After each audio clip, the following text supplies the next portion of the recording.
बीना कृषि उपज मंडी में किसानों के शेड पर व्यापारियों का कब्जा, राष्ट्रीय किसान मोर्चा ने दी उग्र आंदोलन की चेतावनी। बीना कृषि उपज मंडी में इन दिनों किसानों को भारी परेशानियों का सामना करना पड़ रहा है।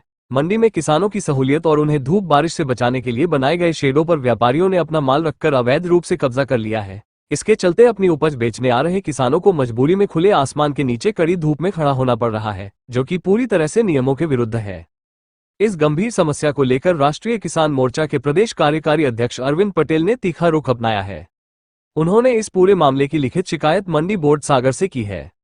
अरविंद पटेल ने मंडी प्रशासन और व्यापारियों को कड़े शब्दों में चेतावनी देते हुए कहा है कि यदि 2 दिन के भीतर व्यापारियों द्वारा शेडों से यह माल नहीं हटाया गया तो राष्ट्रीय किसान मोर्चा मंडी प्रांगण में उग्र धरना प्रदर्शन और आंदोलन करने के लिए बाध्य होगा, जिसकी पूरी जिम्मेदारी शासन प्रशासन की होगी।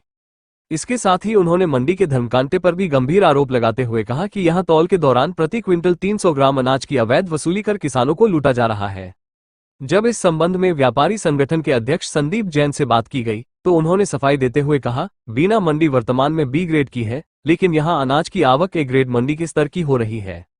मंडी में भारी मात्रा में अनाज आने के कारण मंडी छोटी पड़ गई है, व्यापारियों के गोदामों में जगह नहीं बची है।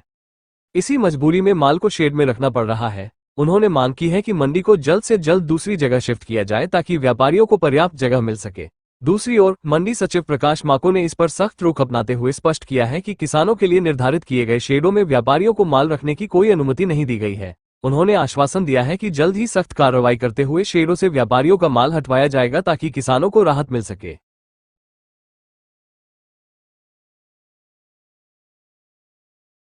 नाम है अरविंद पटेल, राष्ट्रीय किसान मोर्चा के प्रदेश कार्यकारी अध्यक्ष है और इस बीना प्रांगण मंडी में खड़े हैं।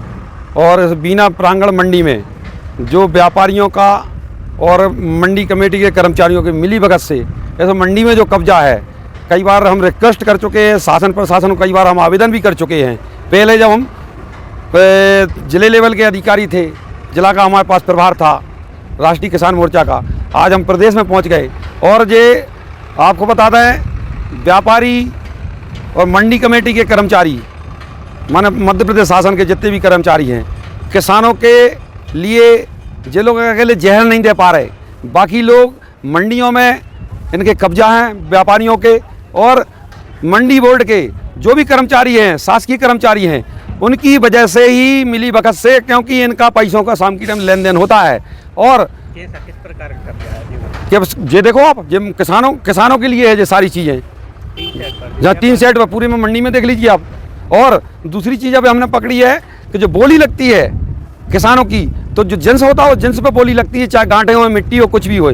चूँकि ये था कि पूरे व्यापारी किसानों को कोई पता नहीं है, ये ऐलान में बताते नहीं है कि झाड़ू नहीं लगेगा। और पूरे मंडी कमेटी के कर्मचारी, चाहे वो बीना हो और चाहे पूरा मध्य प्रदेश हो, ये सारे लोग किसानों के जिम में डांका डाल रहे हैं, क्योंकि हमारे किसान बहुत भोले वाले हैं, वे कुछ जानते नहीं हैं। और ये लोग किसान को बातों में लगा ले तो दूसरा आदमी झाड़ू लगाता है। और बीना मंडी में शुल्क लगता है 16 रुपया, खुरई मंडी में लगता है 14 रुपया और सागर मंडी में लगता है 18 रुपये शुल्क। ऐसे करके जो शुल्क लगता है वो आपको बता दें, जो कर्मचारी है, हमाल हैं, ब्याह हैं, इनका पेमेंट होता है। हमारे किसान के पैसे से 16 रुपये से, 18 रुपये से, 14 रुपये से व्यापारी का भला होता है। और देश का जो अन्नदाता है, उस अन्नदाता का ये सरकार, मध्य प्रदेश की सरकार, भाजपा की सरकार, RSS की सरकार किसानों को, मजदूरों को कोल के खा रही है दीमक की तरह। और 300 ग्राम जो धर्म कांटे पे तुलाई होती है, वो धर्म कांटे पे वो सीधा व्यापारियों का और राज्य सरकार के कर्मचारियों के जेब में जाता है। और हमने कैलकुलेशन किया, बीना मंडी का 200 दिन का कैलकुलेशन किया, 2320 क्विंटल चोरी होता है किसानों का 300 ग्राम पर क्विंटल पर, जो धर्म कांटे से तुलाई होती है। और मैं 8 दिन के अंदर मैं शासन प्रशासन को चेतावनी दे रहा हूं, अगर बीना नहीं पूरे मध्य प्रदेश के अंदर अगर किसानों के अंदर डाका डाला जाएगा तो मैं पूरे मध्य प्रदेश में चक्का जाम करूंगा, रोड जाम करूंगा। इसकी जवाबदारी मध्य प्रदेश शासन प्रशासन की होगी। जय जवान, जय किसान, जय संविधान, जय बाबा साहब।